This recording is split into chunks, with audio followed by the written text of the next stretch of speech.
In the early 1800s, one name cast a shadow across the entire globe: Napoleon Bonaparte. He was a man who reordered the map of Europe with the stroke of a pen and the thunder of a cannon. To his enemies, he was an unstoppable force of nature. To his followers, he was the architect of a new world. But while Napoleon's Grande Armée was trampling the monarchies of the Old World, a silent, desperate, and far more brutal conflict was unfolding thousands of miles away in the Caribbean. It was a war that history books often relegate to a footnote. Yet, it was the only war Napoleon truly lost. Not to a rival emperor or a coalition of kings, but to a population of people he considered little more than property. This is the story of the Haitian Revolution, the ghost that broke Napoleon's American dreams and forced him to sell a third of the United States for 3 cents an acre. To understand why Napoleon was so obsessed with a tiny island in the West Indies, you have to understand the math of the 18th century. In 1789, the colony of Saint-Domingue was the single most profitable plot of land on Earth.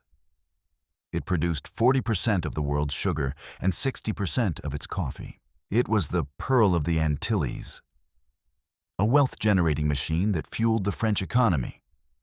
But that machine was lubricated by the blood of 500,000 enslaved Africans. The conditions in Saint-Domingue were so horrific that the enslaved population was literally worked to death. The average life expectancy for a person kidnapped from Africa and sold into the island's sugar mills was less than 10 years. It was a society built on a volcanic fault line of human suffering, held together only by the most sadistic forms of violence. Then, the world changed. In 1789, the French Revolution erupted in Paris.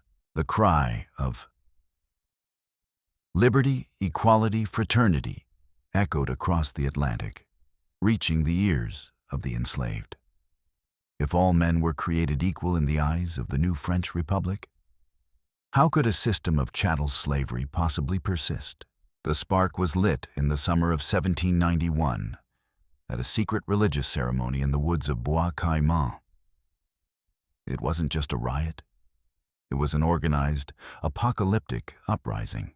Within weeks, the richest sugar plantations in the world were in ashes. The smoke from the burning cane fields was so thick it could be seen by ships miles out at sea. The French masters, who had spent decades convinced of their own racial superiority, suddenly found themselves hunted by the very people they had tortured. In this chaos, a leader emerged who would become Napoleon's greatest shadow: Toussaint Louverture. A former enslaved man who had gained his freedom years before, Toussaint was a tactical genius, a master of diplomacy, and a visionary. He transformed a disorganized mass of rebels into a disciplined professional army. He played the great powers of Europe, France, Britain, and Spain, against each other with the skill of a grandmaster. For a moment, it seemed like a miracle had occurred. The French Republic, desperate to keep the colony and under pressure from the rebels, formally abolished slavery in 1794. Toussaint became a general in the French army, a governor of the colony, and a symbol of a new, multiracial Atlantic world. But in Paris, a young, ambitious general was seizing power. Napoleon Bonaparte did not believe in the equality part of the French Revolution, at least not for people of color. To Napoleon, the Enlightenment was a tool for governance, not a moral compass. He looked at Saint-Domingue and saw only the lost revenue. He saw a colony that had become far too independent under Toussaint Louverture, who was now being called the Black Napoleon. Napoleon famously remarked, "I will not leave an epaulette on the shoulders of a single black man in the Americas." He wasn't just planning to reclaim a colony. He was planning to restore the old world order. In 1802, during a brief lull in the wars with Britain, Napoleon assembled the largest expeditionary force France had ever sent across the Atlantic. 20,000 veteran troops, men who had conquered Italy and Egypt, were packed into ships under the command of Napoleon's own brother-in-law, Charles Leclerc. Their secret orders were chilling. First, Gain the trust of the black generals. Second, disarm them. Third, arrest the leaders. And finally, restore slavery. When the French fleet appeared on the horizon of Saint-Domingue, the people knew exactly what it meant. Toussaint Louverture stood on the shore and looked at the massive armada. He realized that the same republic that had granted them freedom was now coming to put them back in chains. The war that followed was a descent into hell.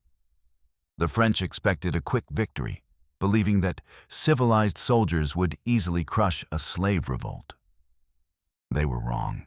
The black armies of Saint-Domingue practiced a scorched earth policy.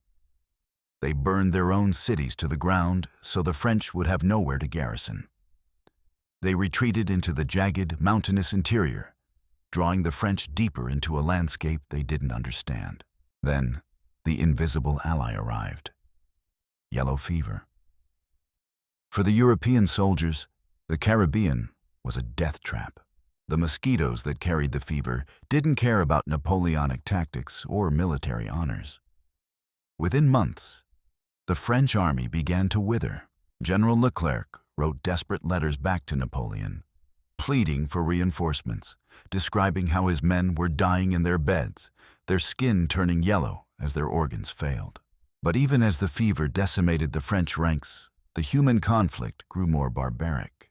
The French began using mass executions, drowning thousands of prisoners in the harbors to save on gunpowder. They imported man-eating dogs to hunt rebels in the woods. These atrocities had the opposite of their intended effect. They convinced the black population that this was a war of extermination. There was no surrender, only victory or death. In a moment of profound betrayal, Toussaint Louverture was lured to a peace negotiation, kidnapped and shipped to a freezing prison in the French Alps.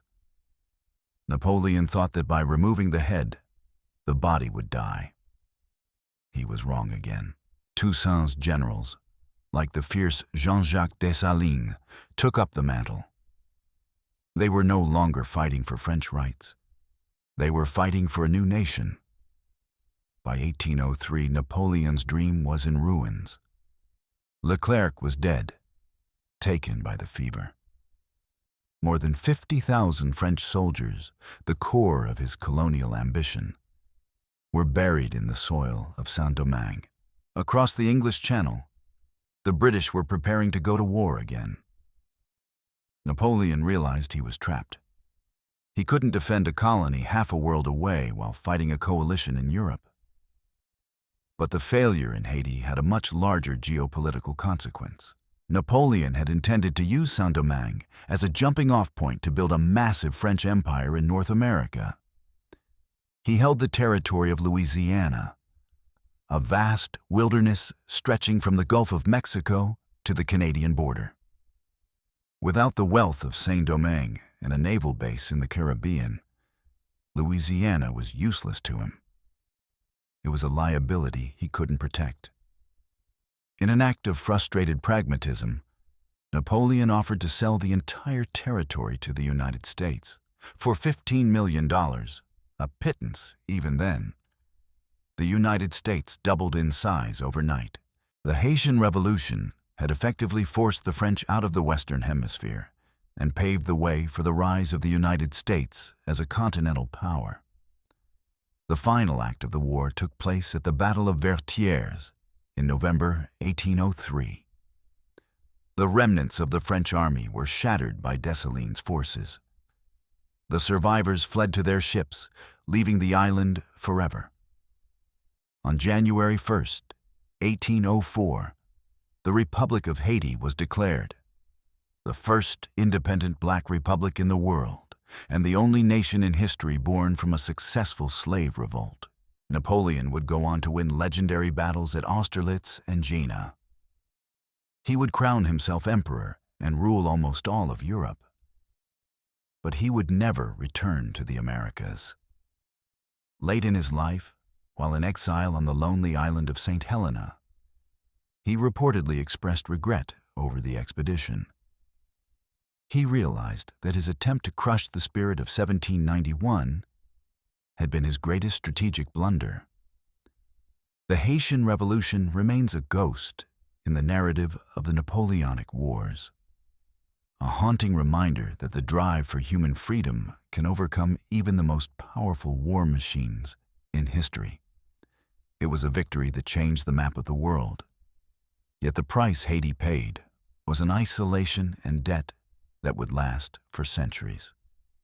If you enjoyed this deep dive into the forgotten turning points of history, please consider subscribing and hitting the bell icon to join us for our next journey into the past. History is not just a series of dates, it is a story of choices.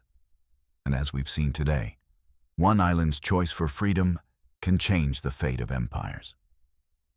What other hidden wars do you think shaped the modern world? Let us know in the comments below. Until next time, keep exploring.